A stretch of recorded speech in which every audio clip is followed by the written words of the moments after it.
Gautama, the Buddha, he was just 21, 22 years of age. He cannot even have the time to get up and convince his wife. In the middle of the night, a prince leaves like a thief. Once you realize the limitations in which you're existing, you'll be in great urgency. The very basis of your bondage is in your likes and dislikes. Once you get into this trap of like and dislike, your intelligence is forsaken. If you just become free from this process of liking and disliking, life here and beyond is not a problem. You've gotten stuck with one personality. It'll be so much fun for you to change that. Your personality, we must maul it every day because you can experience a whole new person all the time. 7 days they're in samyama, you'll just simply forget who you are. The situation created is so intense. Don't ever believe that rich people have more ego. Ego is anyway there. Whether you handle it sensibly or senselessly, that's the question. What we need to bring in the world is not egolessness. What we need to bring in the world is just simple sense, life sense. There is something within you which doesn't want to settle for just joyful life either. There is something that this life is longing for. It's not a desire, it's its destination. Transformation means nothing of the old should remain. Awareness is not something that you do. The less you do, the more aware you become within yourself. If you stop doing all your nonsense, you're spiritual. The essence of life is in its process. Where you got in the end is not the point really. First become blissful, then destination will happen by itself. There is always a manifold way in which people make use of the spiritual processes. For some people, in many places, spirituality and all the spiritual… what do you call them? What are those talks called in Hindi? Pravachans. All that pravachan, everything is just the escape from the mother-in-law or cooking. For some, it's an intellectual entertainment. For some, they're seeking to learn something. They want to know something new.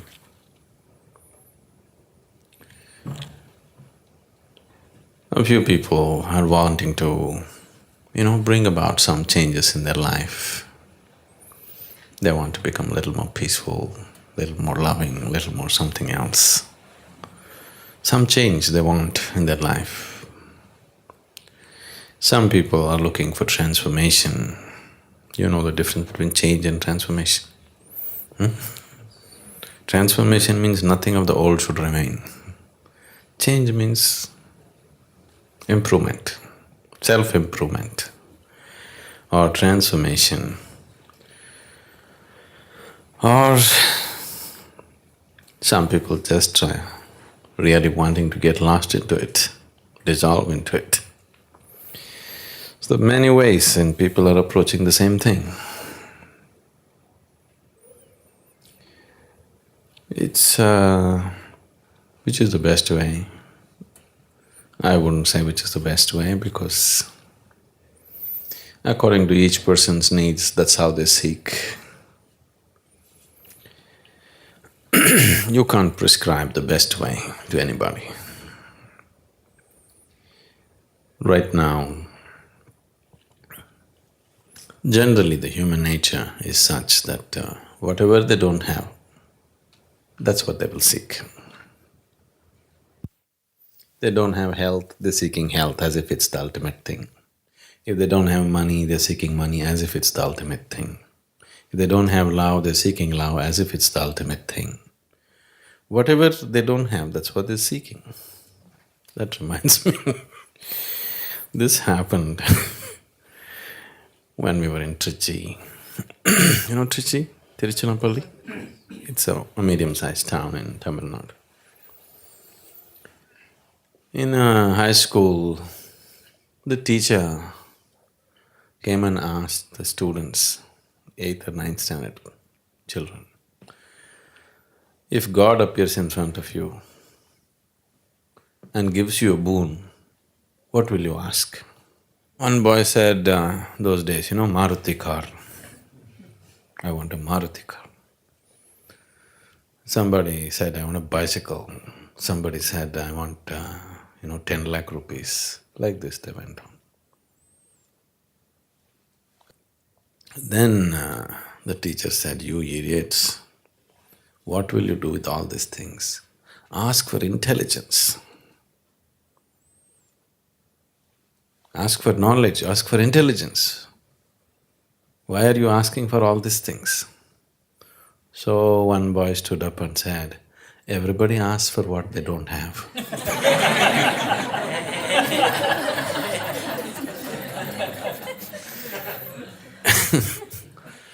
So, everybody is seeking what they don't have, isn't it? Now if you go by this, when a human being goes by this process of asking for what he doesn't have, then it's an endless process. Because what is it that you have? What you have is so little. If you go on asking for what you don't have, you need 1,000 years and still you will be nowhere.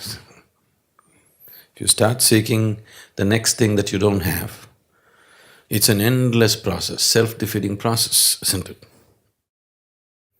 It seems to be taking you somewhere, but it doesn't take you anywhere. So, what is this about? If you don't seek, if there is no seeking, you don't go anywhere, Why would you go to any place if there's nothing to seek? Because that's the very basis of your activity, desiring and going after it, isn't it? The objects of desire may change and people may think one object is better than the other, but it's not so. Whether you're seeking money or home or intelligence or knowledge or God or this or that, desire is desire, The object of desire just changes the directions of your destination, but doesn't change the process of life as such. And the essence of life is in its process, isn't it? Where you got in the end is not the point really. In many ways, right now, the essence of life is how you're experiencing it right now. So, one's quality of life, if we are changing or if you're wanting to experience life in a little better way or in a much better way, whatever, changing the objects of desire is not going to make so much of a difference. It's the way we handle the process which is going to make the difference. But even if life becomes a very pleasant and beautiful experience, it has to happen for every human being. But even if it happens, still you will see there is something within you which doesn't want to settle for just joyful life either. You're very happy, and after some time, even that doesn't seem to be enough. Because happiness is missing, right now the whole life seems to be pursuit of happiness. If you're joyful, then you will see it's not enough. In fact, if you're very happy, you will do many more things than when you're unhappy. Isn't it so? Because now you're charged and now there's nothing pulling you back. You have all the enthusiasm to go about and do lots of things.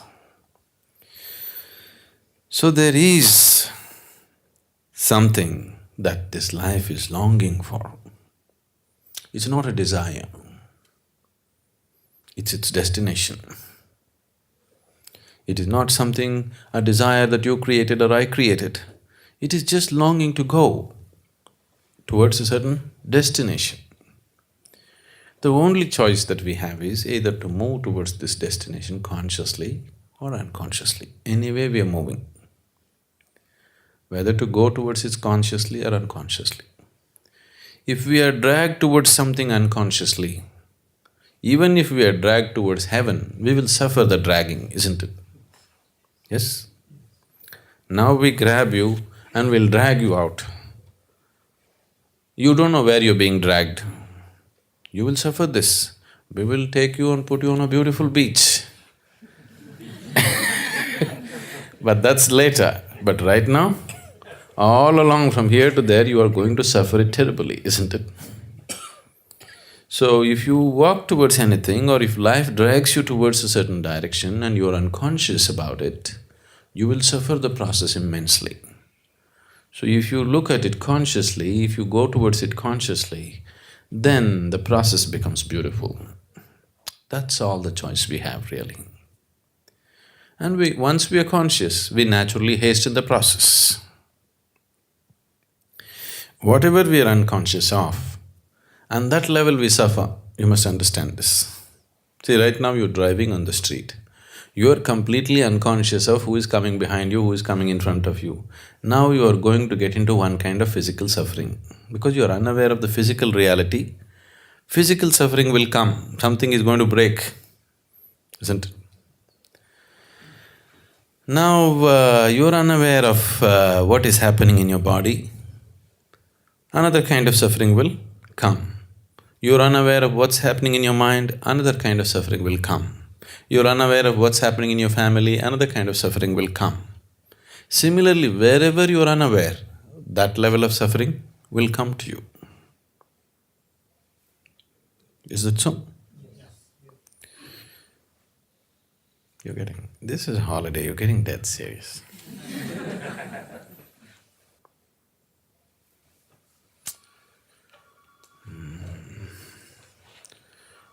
Once a pirate… a pirate walked into the bar. The bartender knew him from long ago, he's seen him just the previous year and now he's come back after his expeditions. He looked at him and said, "Hey, what happened to you? You look terrible." The pirate said, "No, I'm just feeling just about fine." Then the bartender said, "But what happened to your leg? Why the wooden leg?" "Oh, that we were just having a battle with another rival group and I saw a cannonball coming straight at me. Before I could move, it hit my right leg and I'm doing quite fine with the wooden leg. I'm pretty good." Then the bartender said, "What about the hook? Instead of left hand, you have a hook. What happened to that?" "Oh, we were just having a sword fight for fun and my left hand got chopped off, but I'm doing quite fine with this hook." In fact, it's more useful than the hand. Then he asked, "What about the eye patch? You lost one eye, what happened?" "Oh, that I was just looking up at the sky and a bird poop fell into my eyes." Oh, come on. Who ever heard of anybody losing their eyes for bird poop? How would you lose your eyes for bird poop? No, that was the first day I had my hook on.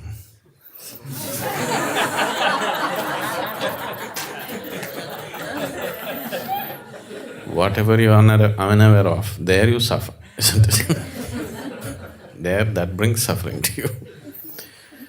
So, we're talking about awareness. Awareness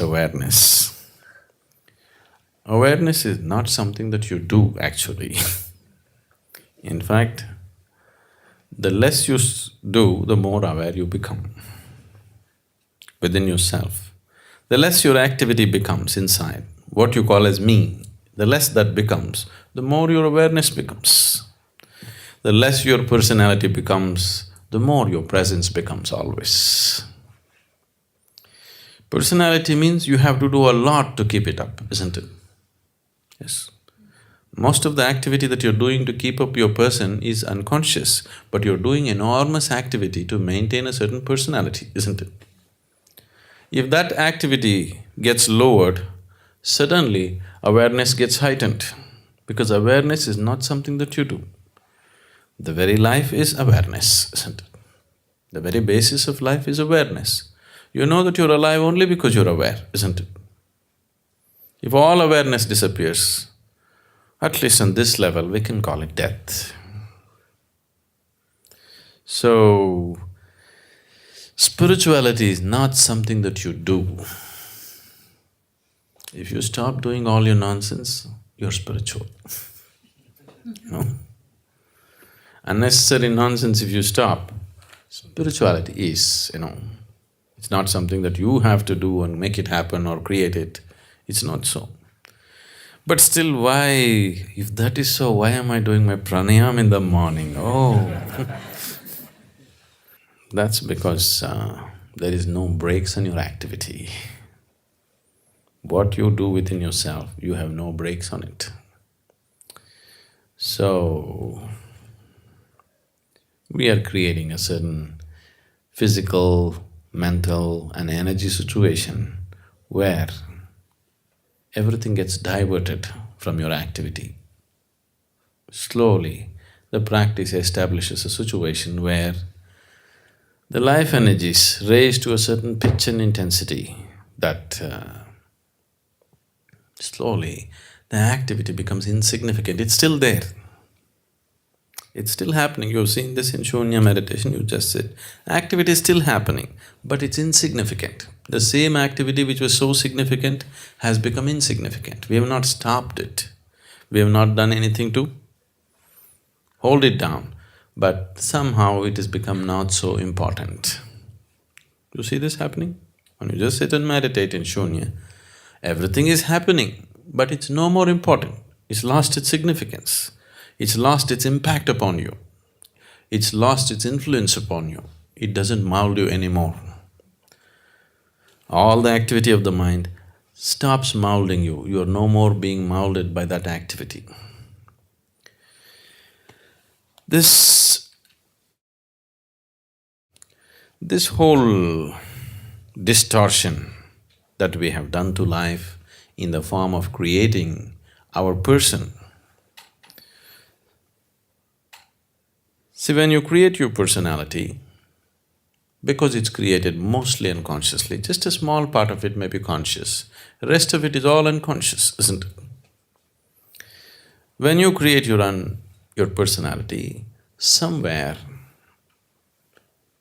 in one way, it means somewhere you thought, Creator has not done a good enough job on you, isn't it? If it needs improvement, definitely he did not do a good enough job on you, isn't it so? So why would you feel that such a grand creation is not good enough? Something that's so enormous and fantastic is not good enough, why?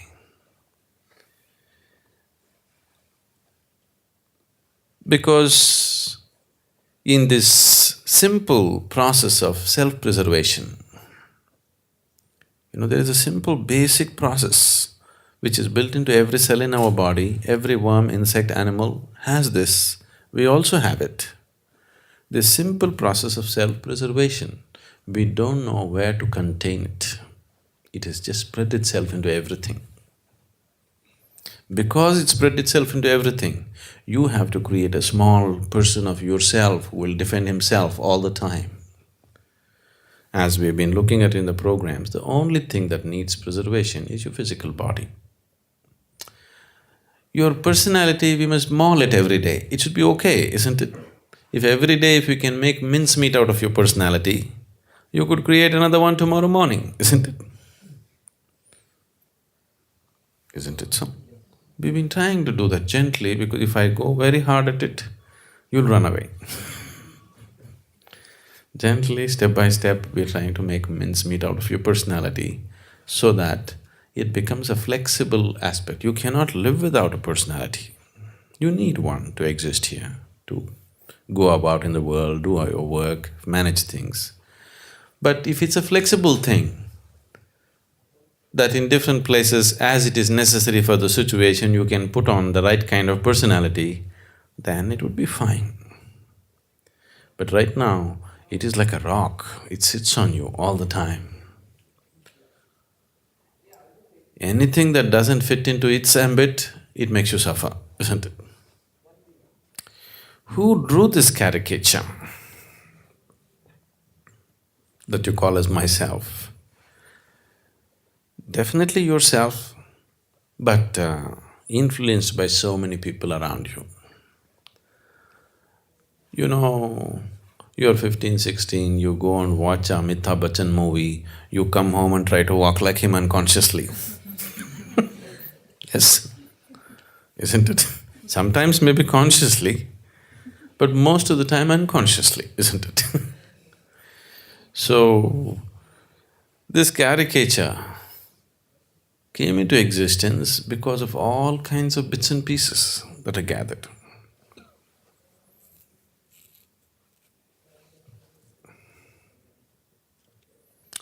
It happened when we were in school. There was a boy who was studying with me who had an excellent hand, he could just sketch anybody with whatever kind of distortion he wanted. So, there was one very hated geography teacher.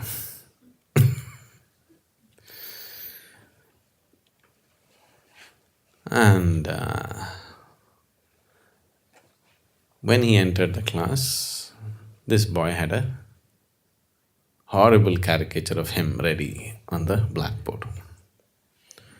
Badly distorted, but everybody can clearly recognize who it is. With all kinds of very bad distortions on him. Then he walked in and as usual, he walks into the class always with a temper. Whether he's talking about the grasslands in America or he talks about the deserts in Africa, he's always in bad temper.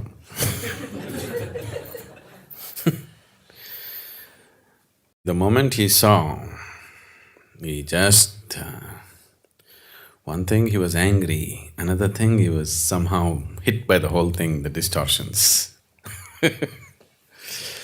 Then he asked, who is responsible for this terrible atrocity? As usual, everybody will suddenly interested in geography, very studious and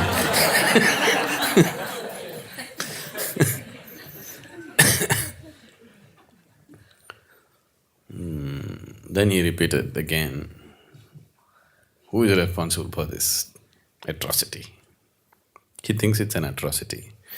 We thought it was an appropriate thing. Then somebody made up their mind and stood up and said, we really don't know, but it should be his parents.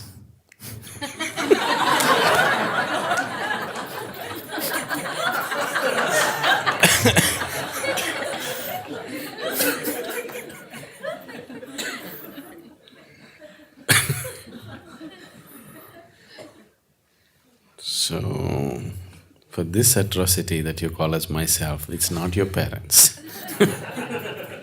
This is you. Only you can commit this atrocity of distorting yourself into such a tiny possibility when an unbounded possibility was what you were offered. With life, you were offered an unbounded possibility. You made such a bad distortion and made yourself into such a tiny possibility. If you stop creating this caricature, because this caricature cannot exist one day without your support, you need to support it all the time.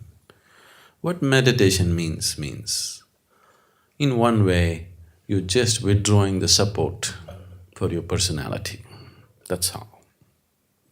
Suddenly it collapses. Only the presence is there, the person is no more there. If you could walk on the street like this, if you could operate with people like this all the time, that you have no personality, but looking at this person at this moment, how she is, accordingly you put up a personality as it is necessary for this person. Now you go to that person, you put up a personality that is necessary for that person, then it would be so much fun drawing new caricatures every day.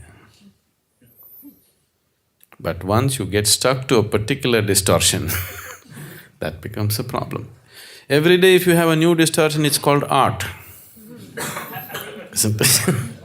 If you're stuck with one distortion, then you're called a freak, isn't it?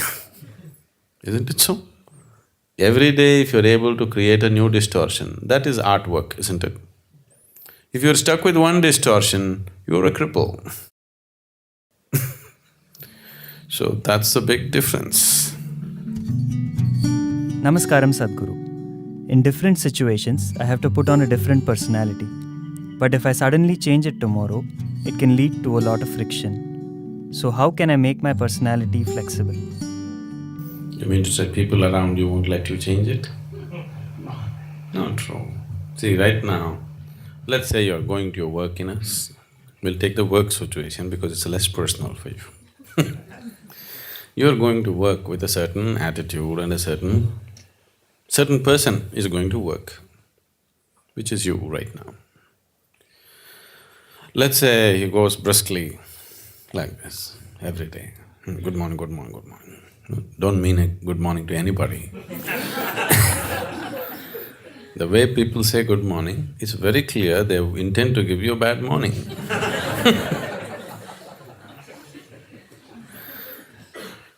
So, suppose you are going like this. Tomorrow morning, if you go, really say good morning to people and smile at them and maybe hold their hand and ask some personal question, talk to them and go in, maybe you'll waste 5–10 minutes going into your office. But if people around you are happy, you'll have a lot of extra time on your hands because they'll run around and do things better, isn't it? If you have people who are sitting there with a grouse, then they will make your life miserable in so many ways, not one way. You have to live with them, but these people have a grouse against you, they are going to make your life so bad, isn't it? Now, can I change my personality every day? Won't it confuse people? Not at all, they would enjoy you most. Isn't it so?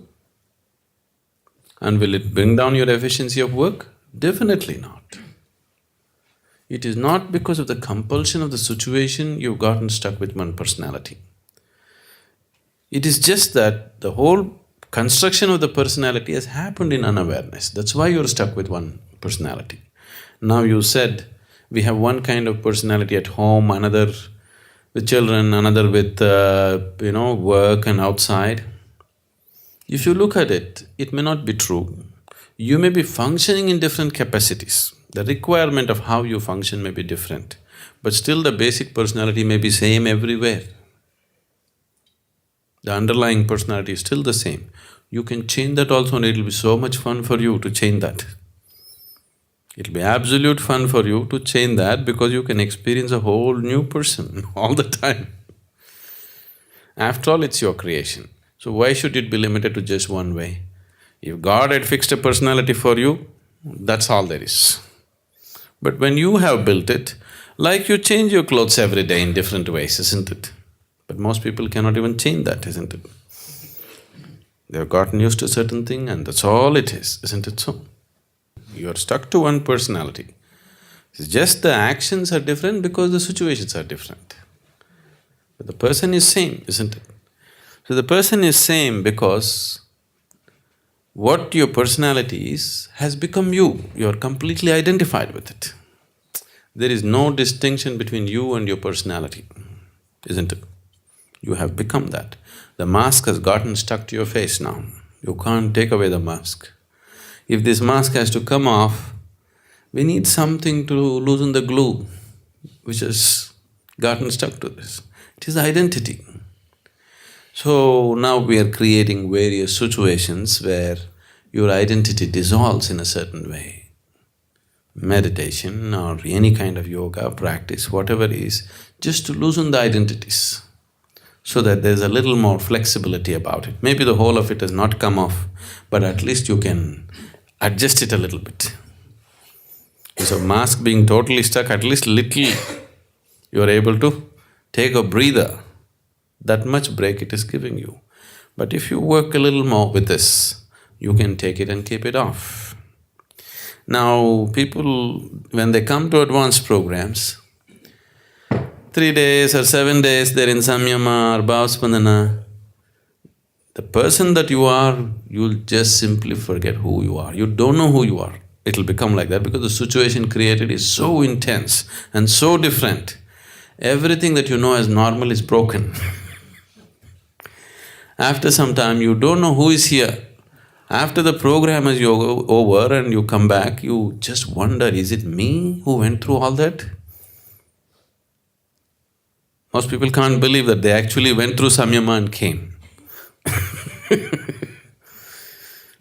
Simply because it's created like that, the whole situation. Not only the meditation process, the situation also is created in such a way that it doesn't assist your personality in any way. The whole thing is to take off all the supports, because your personality cannot exist for a moment without your support. If you involve yourself in any intense activity, it could loosen up a little bit. But that is haphazard.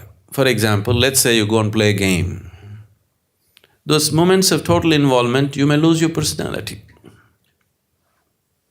But that is a haphazard way of attempting it. Now we are looking at how to approach it scientifically, how to dismantle all the scaffolding that is holding it up. If you have noticed this, people who are very, very committed and enjoying the process of working, they always have more flexible personalities than people who are working towards a goal. Is it so? Have you noticed this? Because just the involvement with the work, total involvement, those moments the personality becomes little loose. But people who are working towards a goal, that they want this to happen, those people have strong personalities always. The fundamental basis for your personality, the building blocks for your personality is likes and dislikes. I like this, I don't like this. A complex system of likes and dislikes is what your personality is, isn't it? See, what's the difference between you and the next person? Your likes and dislikes are different, isn't it? Now, the basis of yoga is just this, to help you beyond these likes and dislikes. Whether we're talking responsibility or inevitability or whatever else we're talking, fundamentally it is to destroy the process of like and dislike.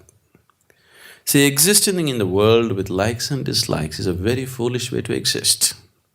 But unfortunately, the logical mind thinks, I'll do what I like, this is my freedom. The very basis of your bondage is in your likes and dislikes, but your mind makes you believe doing what you like is your freedom. Isn't it? All the time, everywhere in the world, people believe doing what I like is freedom. Please look at it carefully. The very fundamental basis of your bondage is in like and dislike. To operate sensibly here, even in the physical realm I'm saying, even to operate with your work or family, whatever, likes and dislikes make you do stupid things. I like this person, I don't like this person. Now, I cannot function from what is needed in this moment, isn't it? Isn't it so? Now, I don't like this person. Even if this person is doing something wonderful, I cannot see it anymore. Do you see this happening to yourself? I like this person. Even if they're doing terrible things, I cannot see it anymore. Isn't it so? Because the moment you get trapped in this like and dislike, you have no discretion. You lost your discretion. Your intelligence is forsaken. Your awareness is simply impossible once you get trapped in likes and dislikes. The moment you say, I like this, getting identified with it is very normal. It's a natural process. You don't have to say, I'm going to identify with this light bulb. If you just say, I like this light bulb, you get identified with it. The process will just happen. See, life is set up in such a way for you so that life happens automatically. You just have to sit here and enjoy the bounty of life. But now the problem is, we are setting this forth in a wrong direction, so it is creating suffering. Suppose if it was all in your hands, you have to like it, you have to get involved with it, everything is yours. It would be a terrible effort to live, isn't it? Now it's all set up well, the whole software is so well set up. If you just say, I like this, getting involved in it, dreaming about it, this, that, everything just happens by itself, isn't it? Everything that is necessary to take you in that direction just happens, isn't it so? So, this is just life assisting you, but it has no discretion. If you like hell, it'll take you to hell. It happened once. The HR director in a corporation died and went to heaven. There, Saint Peter said, see, because you are the first HR person to come to heaven, we will give you a choice. If you want, you can stay in heaven because you got the passport. But before you go to heaven, if you want, you can have a view of hell. If you wish to stay there, you can also stay there. This is a lady HR person. She said, no, why would I want to go to hell? I want to go to heaven. He said, why wouldn't you want to have a look at it? I said, okay. She got in the elevator, went ding down. Then the elevator doors opened and it opened into a beautiful garden. On the poolside, very beautiful people are swimming, sunbathing, and there's a wonderful golf course and then a nice clubhouse, the works. She said, oh, this is great hell. She had a view of that and then Saint Peter said, okay, you have a view of heaven, then you choose. Then she got in the elevator, it went up. Supposed to be down and up, okay? That's a direction, at least you better know. Now we are down.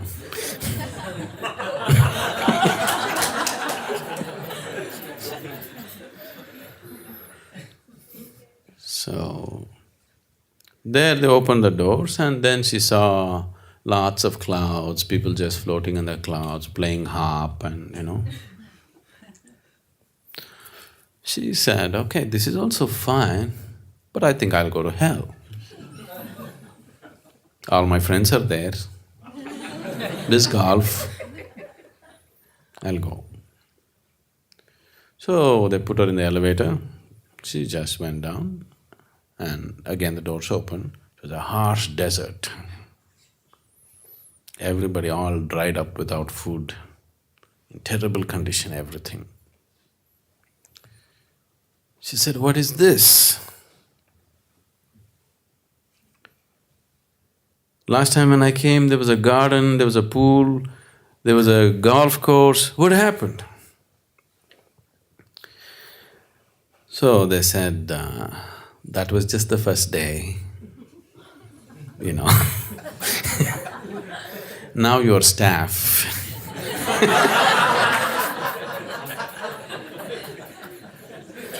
That was the interview. Now you're staff. All your life you did this to people, so this is your choice.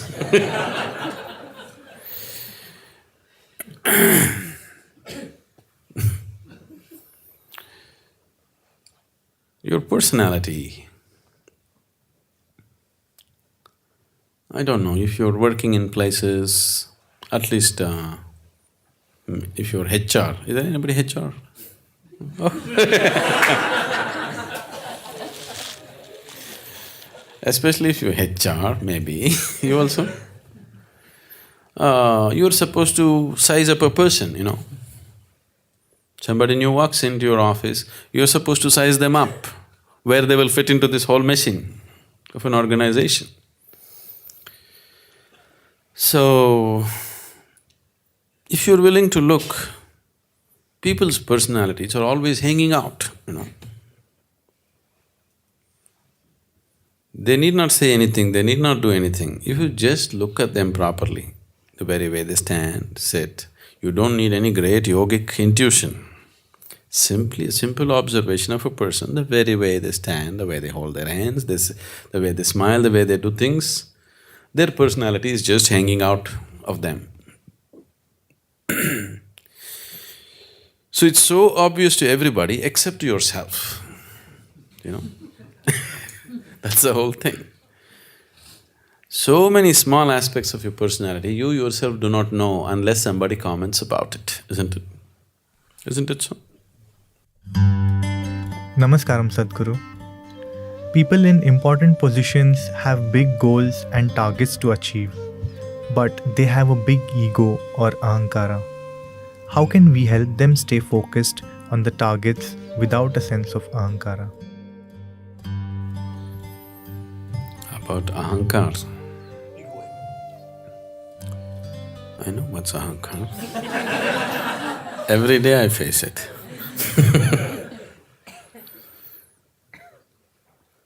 So about ahankar, it's not only people who are, making big money or big achievements in the world who have ahankar.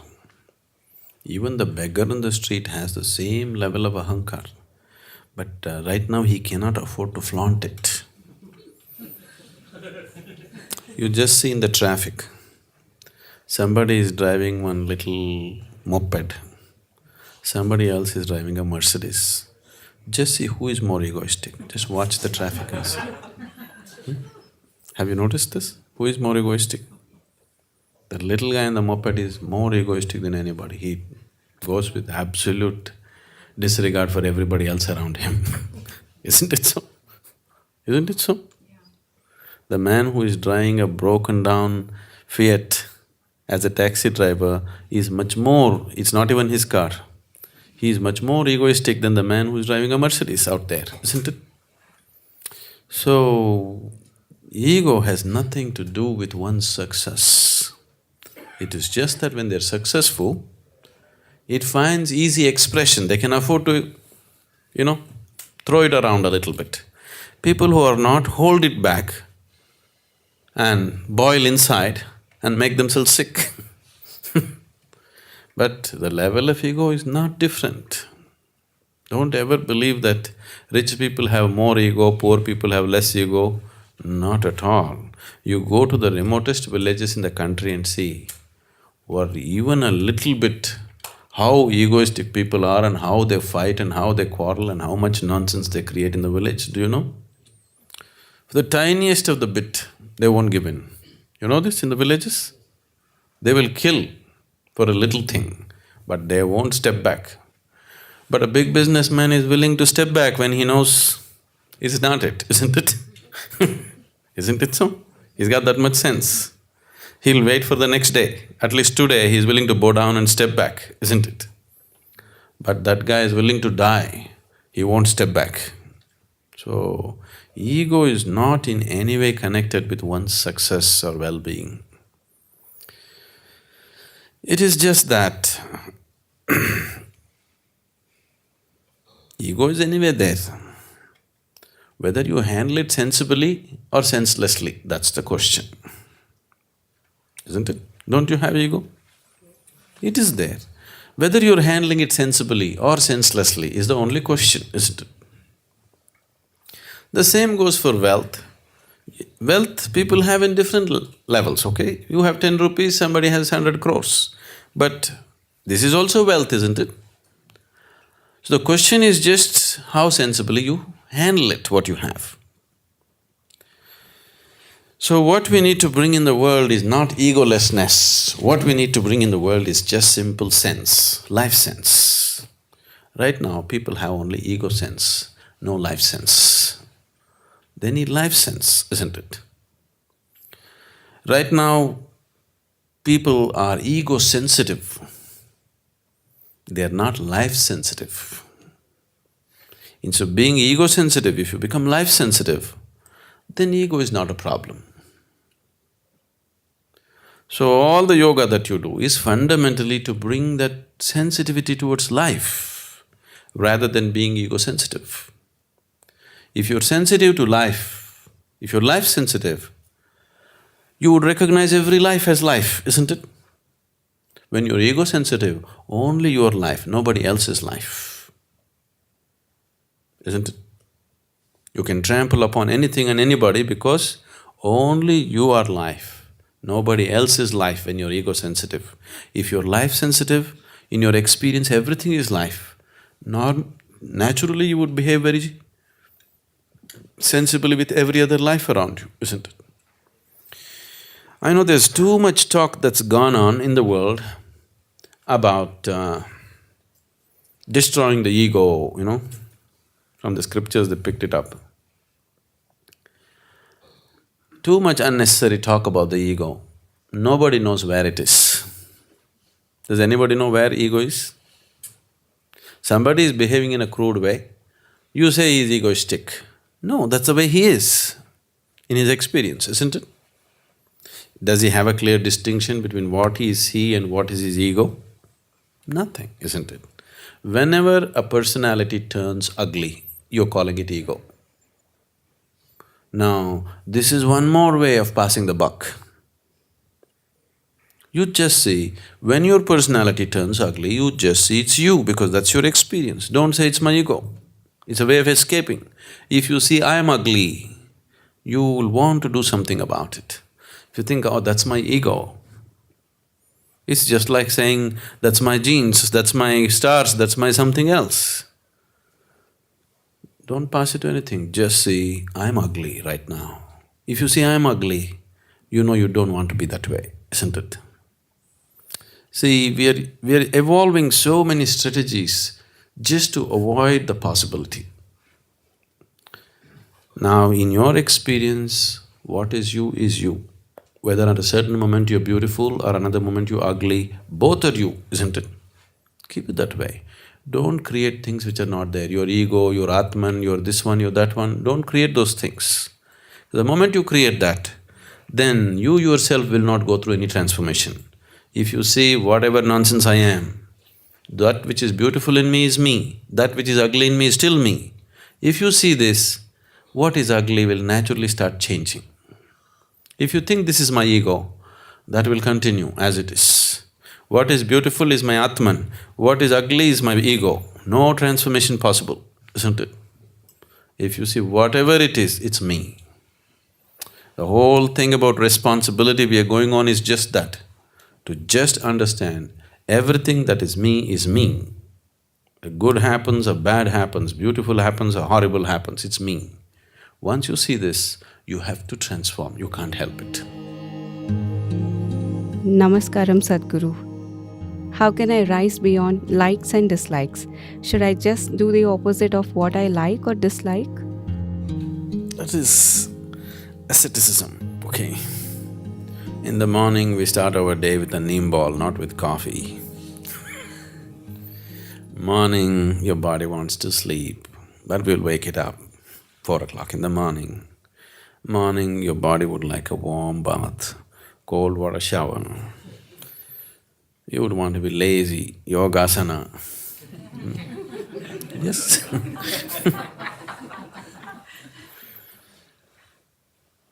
So, whatever your physical nature says, just saying the opposite of that is asceticism, The physical dimension of you, whatever it says, you say the opposite. That's what hatha means. Hatha yoga? Hatha means one level, it is sun and moon. On another level, hatha means, what's hatha? Is there a word like that in Hindi? Hat. Stubborn or… okay. Being adamant. So, just being absolutely adamant with the physical nature of you. Whatever your body says, I want, just do the opposite. So, if this is done with the right sense of awareness, yes, it is a good method.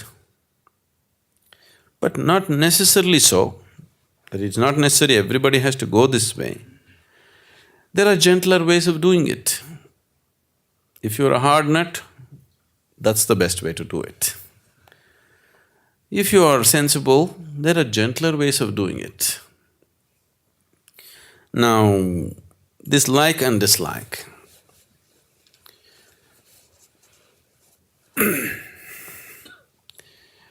See, the reason why you have developed dislikes and dislikes is, you think that is the best way to handle the world, isn't it?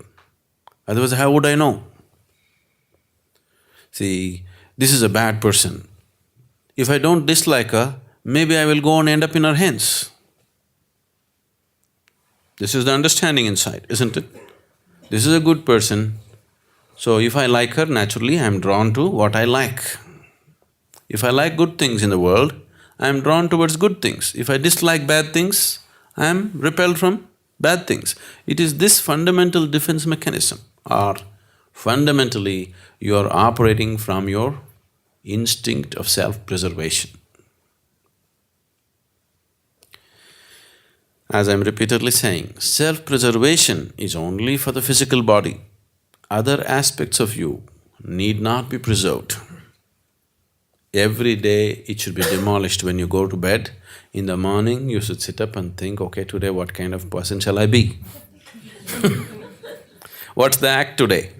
Morning first thing, cat act, then what? Okay.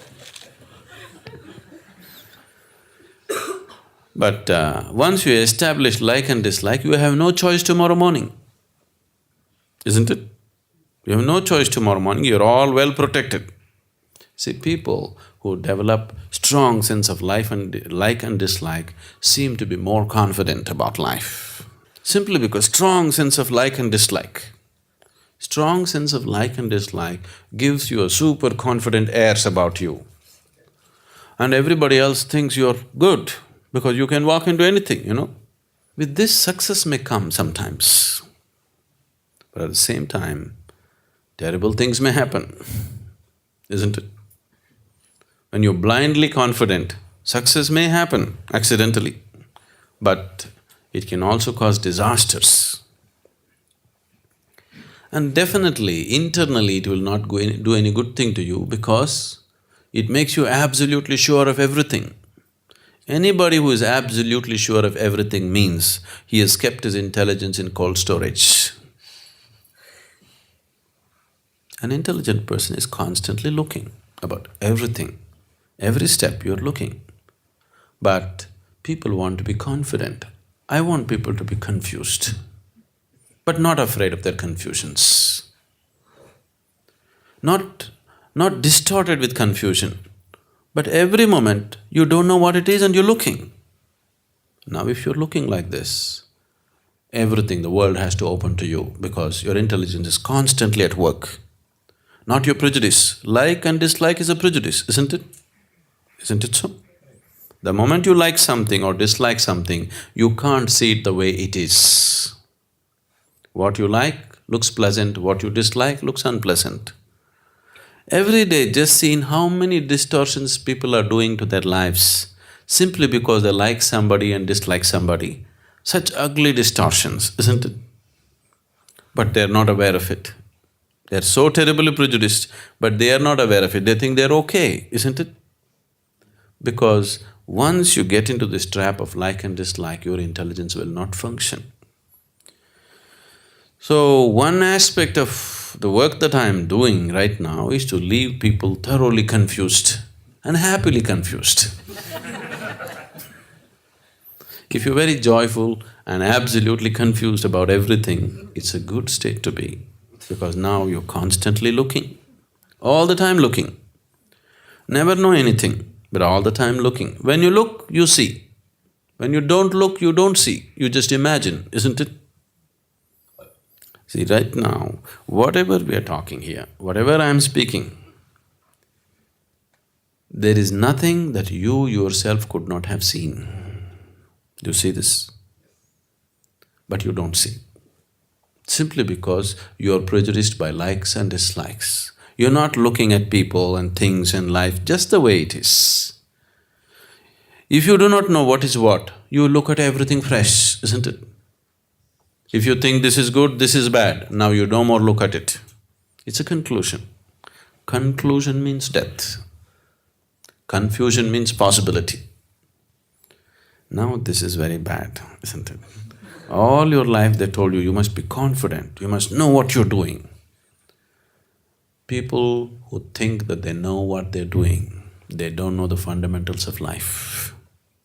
People who are aware that they don't know what they're doing have a possibility. Any aspect of your life, you take it, sincerely look at it. Do you know what the hell you're doing? Whether it's your work or family or any damn thing, do you really know what you're doing? You're terribly identified with something and you think you know, but if you sincerely look at it, you don't know why you're doing what you're doing, isn't it? Isn't it so? And what's wrong in facing it? I'm always insisting, one thing, one absolute thing that everybody must do to themselves is being 100% straight with themselves. If you're not willing to be straight with yourself, don't even think in terms of ultimate reality. Because if you want to deceive this one, you're finished. You want to deceive the whole world, that's up to you. I won't say anything about it, because I don't want to teach you moralities and ethics and things like that. That's up to you. If you try to deceive everybody around you, you'll have a consequence. You're willing to face it, it's up to you. But if you want to deceive this one constantly, that means you're lost for good, isn't it? So with this one thing you must be straight. Look at it and see. Your rights and wrongs, do you really know what's right and wrong? Do you really know what's good and bad? Do you really know what's the right thing to do with your life? At a certain moment we decide something because of so many factors, okay, this is the thing to do, isn't it? This clarity will come to you not because you have concluded. With conclusion, no clarity will come. With conclusion, you only get prejudiced. Clarity will come simply because you are unwilling to conclude about anything, you're just looking at everything the way it is. So the moment you establish likes and dislikes, you are clouded. You have no clarity to your vision. What is right in front of you, you will not see all your life.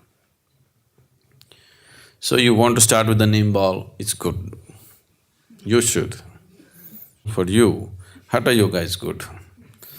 Because all your life you focused on just pampering yourself. So you must do Hatha Yoga for some time. You feel like doing this, just do the reverse. You like to do this, just do the reverse. You will see, it'll beat your personality down, it'll not completely take it away. But at least it'll beat down the existing personality and make it feel little humiliated. If somebody else humiliates you, it's a problem. If you are willing to humiliate yourself, it's good, you know. It'll bring humility. If somebody else humiliates you, it brings disgrace. But if you humiliate yourself, it'll bring humility, isn't it? That's good for you. Now, is this Hatha Yoga like creating a problem and then solving it? No, not really. This is not like how the religions are going on, creating guilt in you about something and then trying to fix it with forgiveness and this and that. This is not that kind of thing. This is coming from a certain awareness, understanding that likes are a bigger bondage than dislikes, always. Have you noticed this? What you like is always a much bigger bondage than what you dislike. What you dislike, you can shed it very easily, isn't it? What you like. See, people go to Kashi or Varanasi, they're supposed to give up what they like. But usually they give up bitter gourd and come back. Because they don't like it anyway. They want to give up something that they don't like. Giving up something that you don't like is always easy, isn't it? Very easily it'll drop off. But what you like has a huge bondage. It doesn't matter where you go, it draws you, isn't it? So Hatha Yoga helps in that way. But this is not a treatment like the religions are giving you, whatever you do, you make you feel guilty and then they will absolve you with a forgiveness or confession or this or that or whatever different methods every religion has. That is more like on a certain day, one man was walking on the seafront and a salesperson approached him and said, "Sir, toothbrush, 1,000 rupees." He said, "What? Toothbrush, 1,000 rupees? That's robbery, are you not ashamed?" The salesperson looked genuinely hurt. And then he put his hand into his bag and pulled out a packet and said, "Sir, chocolate cookies, just 5 rupees. Ah, that's more like it." He paid 5 rupees, bought the chocolate cookie, opened it, put it in his mouth. I said, "Yuck, that tastes like shit." The salesperson said, "It is, sir. How about a toothbrush, sir?" No.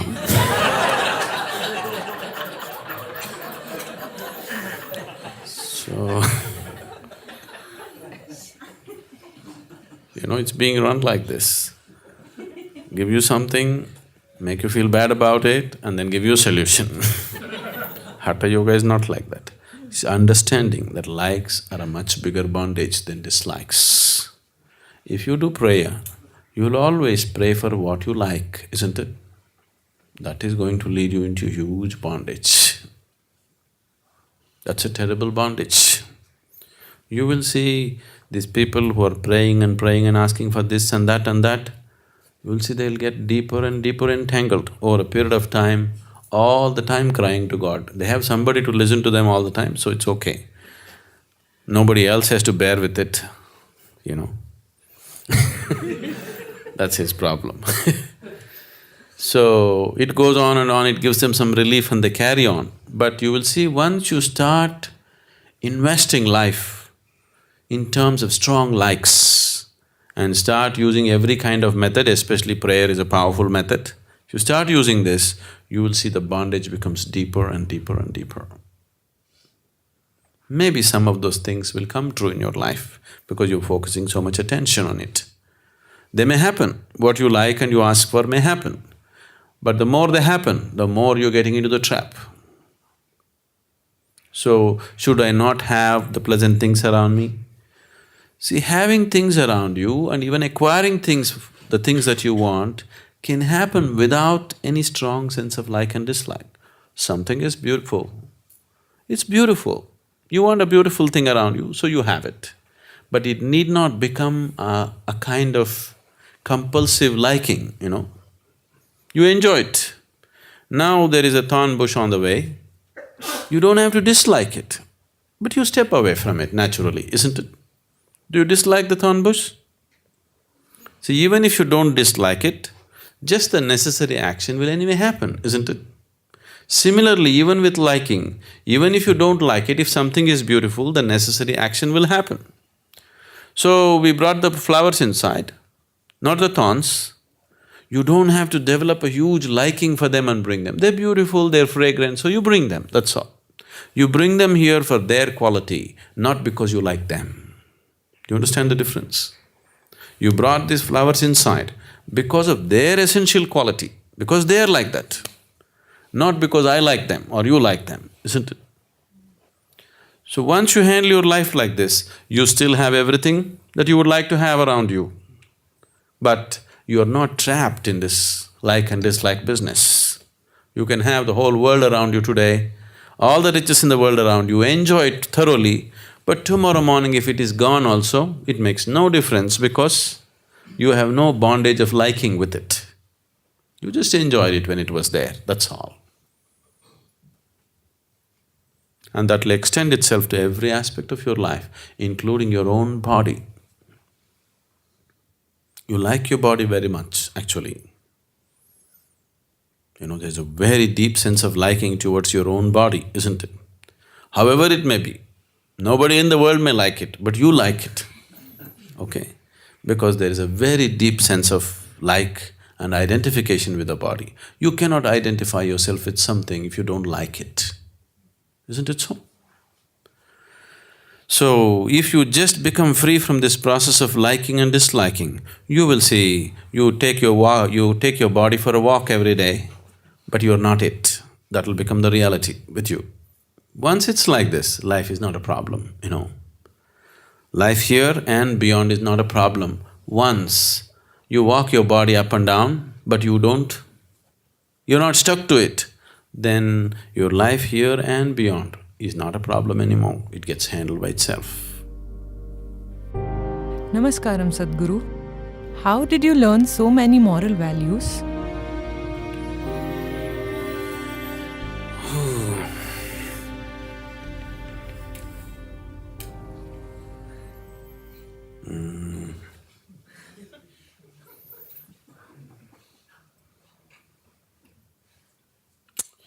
Nobody could put any morality into me. I never learnt any morals in my life. I operate out of my humanity, not out of my morality. Now, only because you have forgotten your humanity, somebody has to teach you morality, isn't it? Isn't it so? Only because your humanity is not active and alive, somebody has to teach you morality so that you can pretend like a human being, otherwise you'll behave like an animal. Isn't it so? Why morality has been taught? Because lot of human beings forgot that they're humans. They went about like animals. Then we taught morality. With this, they did not get any humanity. At least they learned to pretend like humans. But still they're animals. Isn't it so? So I never had such problems. I operate out of my humanity. So I am absolutely immoral.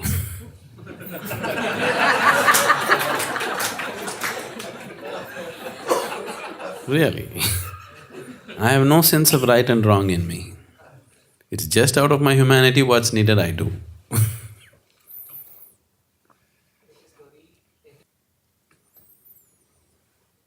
On a certain day, a little boy, a 6-7-year-old boy, was sitting in the garden next to the garden wall to the neighbor, just sitting there and patting a mound of earth. It's a very lively boy, and the neighbor is always, conscious that what this boy may do, he may come into the garden, pluck this or do that, always it's on his mind. Like right now in the class, everybody is, the moment you raise your hand, what may happen, they're all little anxious, but little deliciously anxious, so it's okay. So he came and looked at him and looked at the cheeky young fellow and asked, "Hey, Tommy, what are you doing?" So little Tommy looked up tearfully and he said, "My goldfish died. I'm just burying him." Then the neighbor looked at it and said, "That's a very big mound of earth for a goldfish, very big hole for a goldfish. Why such a big hole?" He said, "My goldfish is inside your cat."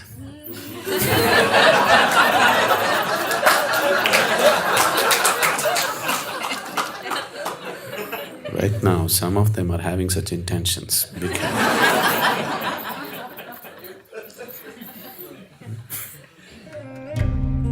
Namaskaram, Sadhguru.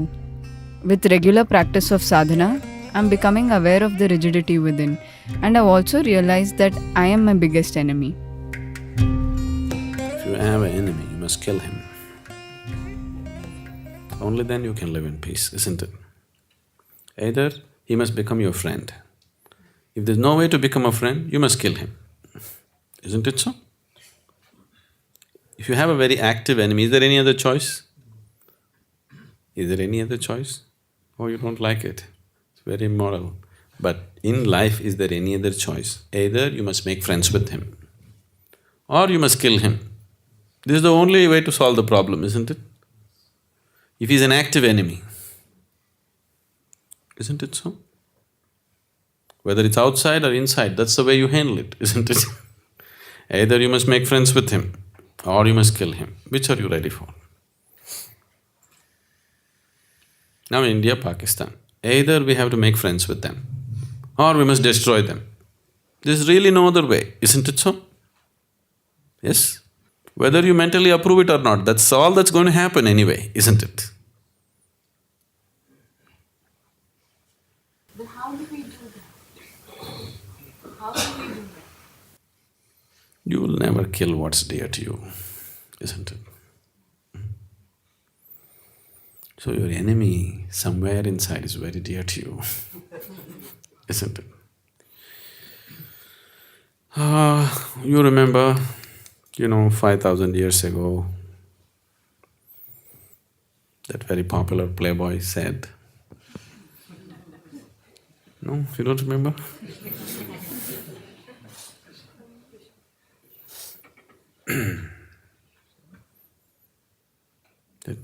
You don't know who? I thought you knew. That very popular and a hopeless playboy said, if you must kill, you must start with the dearest ones. If you go beyond killing, that's wonderful. But if it's your nature that you must kill, you start with what is dearest to you first. So, right now, what is dearest to you right now?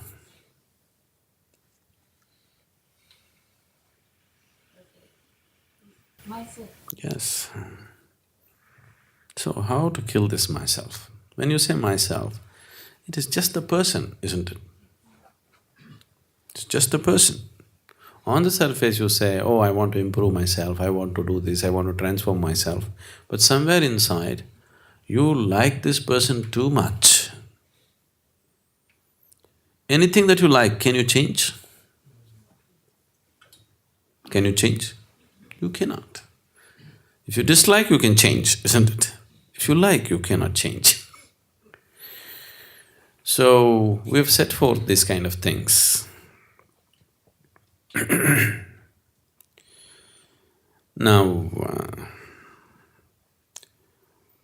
who is robbing whom? Is your personality robbing you of your possibilities?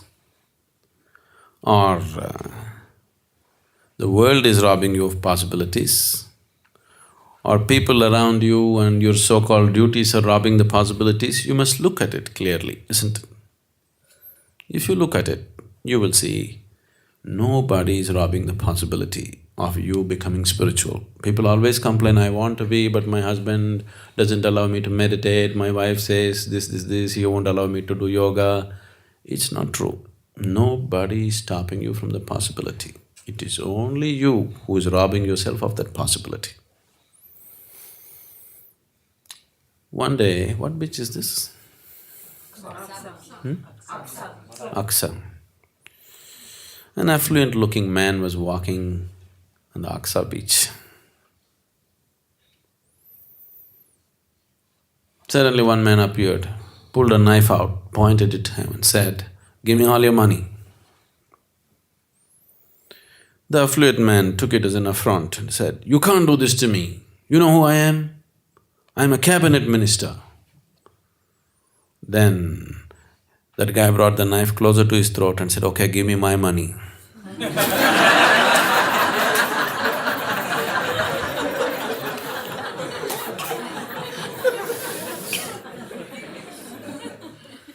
So who is robbing whom must be clear to you, isn't it? So when you see this one is a real problem, genuinely, on the surface everybody will say, oh, I'm a real problem, I'm the greatest problem. Even in a problem you want to be the greatest problem, you know See, if have you seen these people saying, I'm the greatest fool in the world? Yes? Even if you're a fool, you want to be the greatest fool, You don't want to be a simple, ordinary idiot. You want to be a great idiot in that. Once greatness is attached to anything, you can't drop that, isn't it? Isn't it so? Once greatness is attached to anything, can you drop it? If you think, I'm a great idiot, can you drop your idiotic nature? You cannot, You just see you're a common idiot. Because every other idiot is doing the same thing. Isn't it so? When you see you're just a mediocre idiot, now you don't want to be that. I am my greatest enemy. No. You are just a stupid enemy like anybody. Very easily you could be brushed aside. But because you make yourself into a great enemy, you cannot brush this aside. So, you need to just see that who you are right now or what you call as myself right now is propped up by many things which are around you. Maybe your home, maybe your husband, maybe your child, maybe your wealth, maybe your jewels, maybe your clothes, maybe your career, maybe something, or all of them put together. It's all these things which you're calling as myself actually, isn't it? You have not found any other substance as myself, truly. It is just these things which you're calling as myself. So, maybe that's where the key is. You don't have to start disliking your family or your work or this or that. At the same time, you don't glorify it. You just don't learn not to glorify it. You look at your children and you think, oh, they're so beautiful. They are not, they're just like any other kids. Isn't it so? Isn't that the reality? Okay, you tell them, you tell your wife you're the most beautiful woman, but you don't believe it. That's part of the management.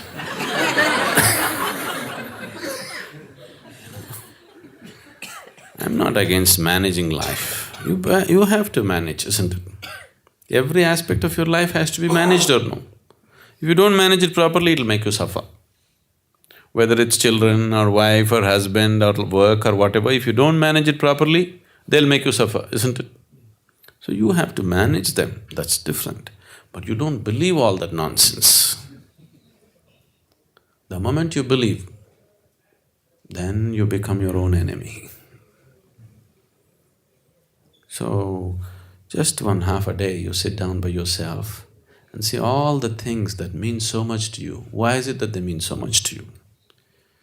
Now, I'm not talking personally to you.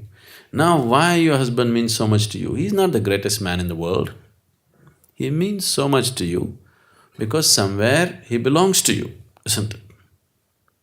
Yes? He is mine, that is why he is such a wonderful man. If he suddenly belongs to somebody else tomorrow, he'll be the most horrible man. Yes or no? So his greatness is not in his quality. His greatness is in just a hype that you're creating, because if your husband is a horrible creature, obviously, you are the one who made that choice. It lowers you, isn't it? See, now we brought in these flowers here because the flowers are beautiful. Not because we like it, because they are beautiful. But you brought a husband, wife, child, this, that, whatever to the state that they are.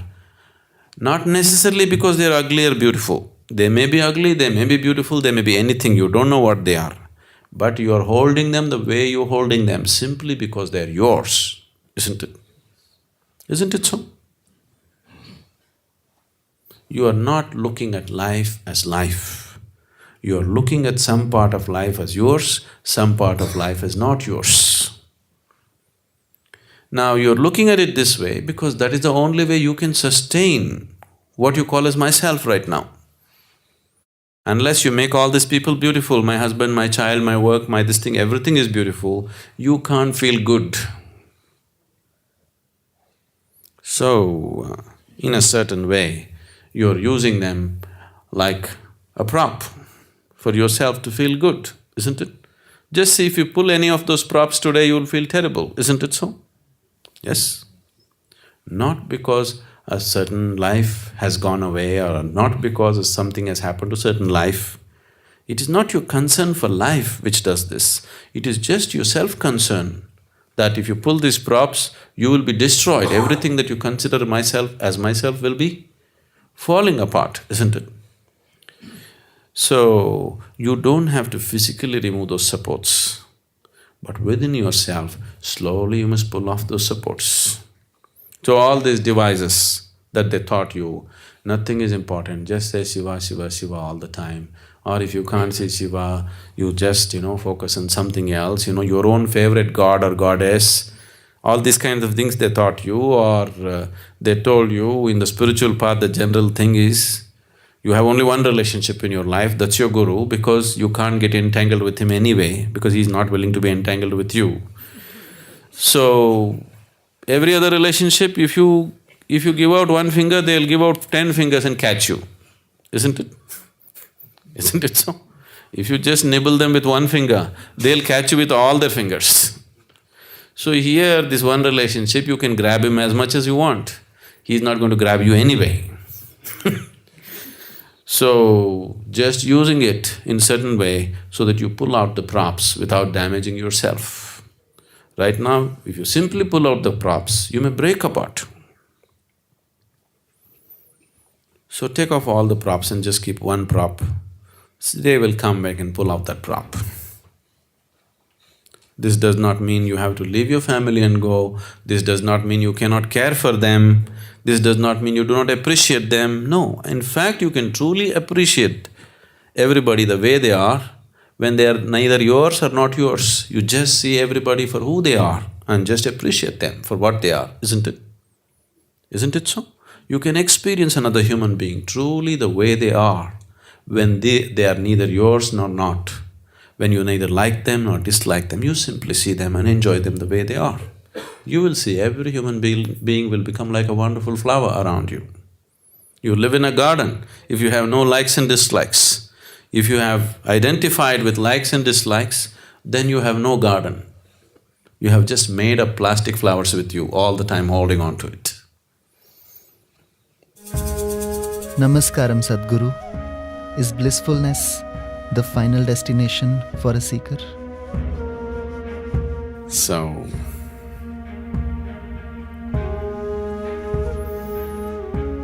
one thing is, why we are always thinking of a final destination is because we are not blissful. If we are very blissful, we are not so much bothered what is the final destination, isn't it? Isn't it so? You're riding the bus from Bombay to this place. You are so happy riding the bus. Do you care where the hell it goes? Now you don't enjoy the bus ride, you're puking your guts out. Now you're just waiting, when will we get there, when will we get there, where is the destination? You are so blissful riding the bus, who cares where it goes? Whether it goes up a mountain or a beach, do you care? No. So, first become blissful, then destination will happen by itself. If you create a destination, it's an imaginary destination, isn't it? Yes? See, right now, if you talk about a destination which you don't know, it is very imaginative. Once you go for an imaginary destination, you are starting a whole process of unreality, isn't it? Yes? You are starting a whole process of creating that which is not true. Now, when she asked a question, I was saying about using God as a tool to, become free from many things around you. But at the same time, the danger of that is just this. After some time, you really start believing, this is it. And just see how ugly people become once they start believing this is it. You've seen it any number of times, isn't it, on this planet? People who believed this is it about God, they became the ugliest human beings on the planet. So, shifting from one vehicle to another when it's needed is important. Namaskaram Sadhguru. Can the fear of creating new karma itself be new karma? Yes, definitely. Fear of creating karma is the worst of the karmas. So, you must understand, karma is not your enemy. This must be understood. You're alive here only because of your karma. You understand this? I think we have dealt with this in great detail in the mystics' musings.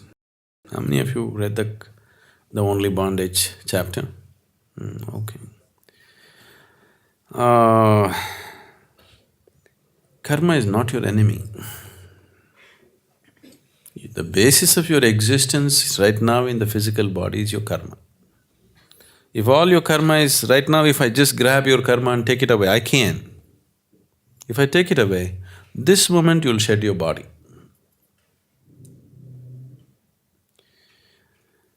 It's like pulling the plug on you. If you just dismantle your karma this moment, you will see this moment you will shed your body. You can't hold on to your body anymore.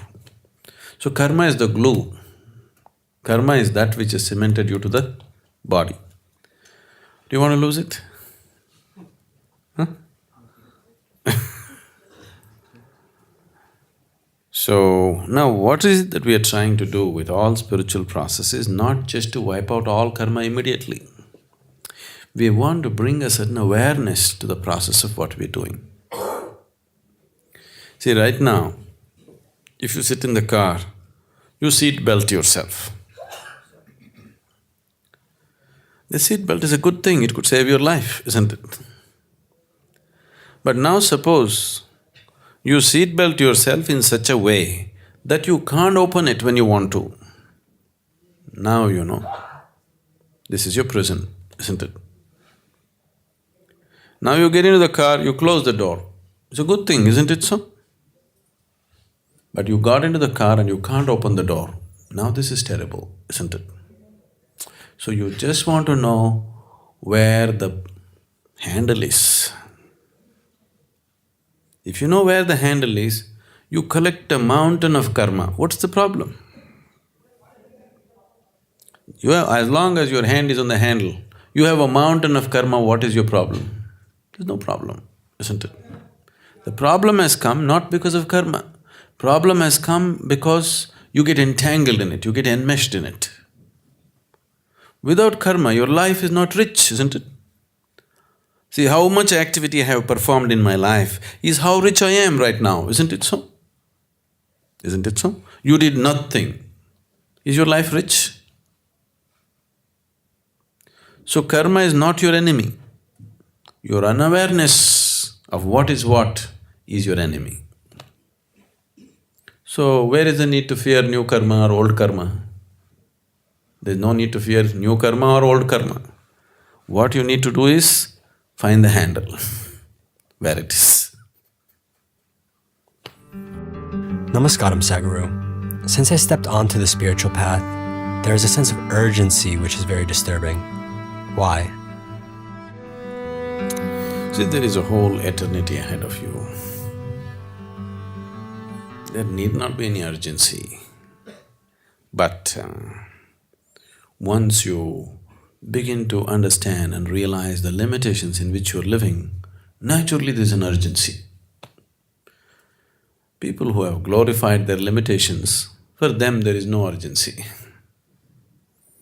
If you don't go glorify your life, you just look at it bare, the way it is, then there'll be huge urgency.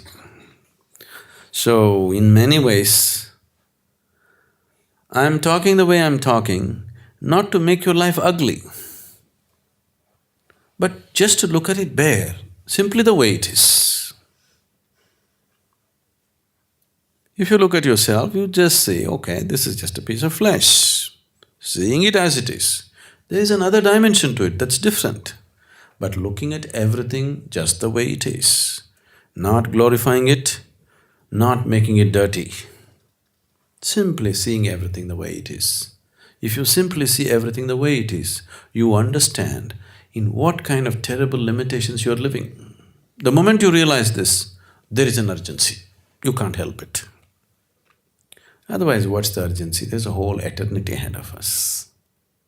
Anyway, in the natural process of evolution, in a couple of million years, you may get there.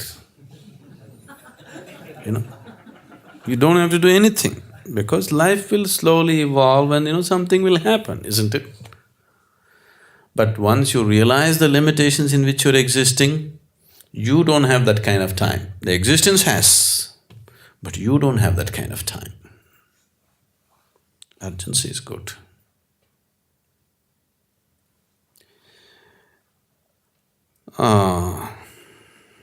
You know Gautama, the Buddha. He was just 21, 22 years of age. Prince, everything that anybody would want in the world, he has, because he's a prince. He's married, he has a loving wife, a 1.5-year-old child, a little infant, that is very dear to him. See, you should understand, a man like Gautama, who is so sensitive, definitely would have immense love for his child and his wife and all this. He's not somebody who's callous. Definitely he's not. An immense amount of feeling and emotion and love he has.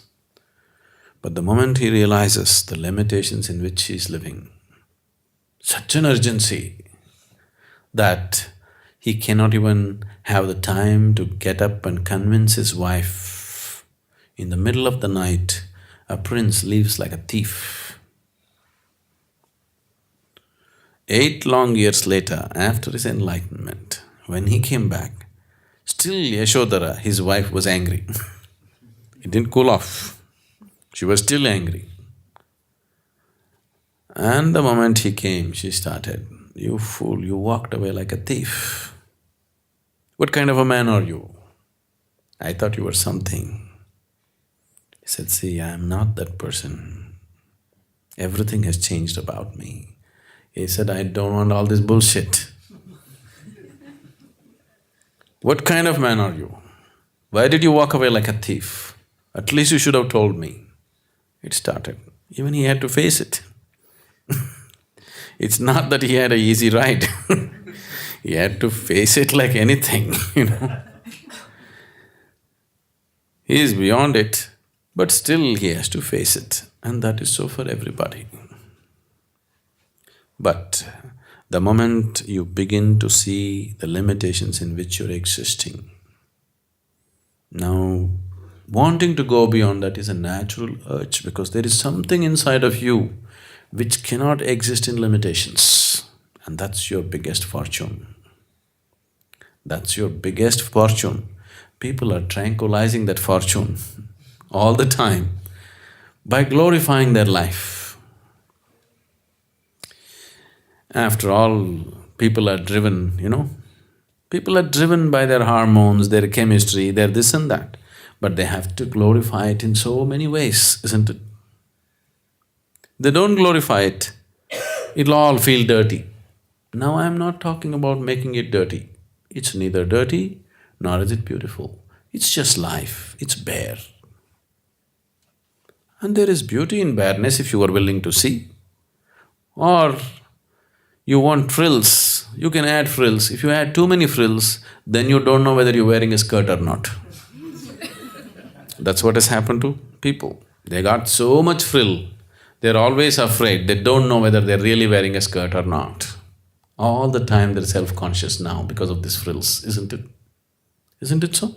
Terribly self-conscious people are simply because so much frill, you don't know whether you're wearing clothes or not. You cut down all the frills, either your basic raiment or your nakedness will be clear to you, isn't it? It better be clear to you. Once it becomes clear, how can you not be in urgency? You'll be in great urgency. If you're not in urgency, simply because you're wearing a lot of frills.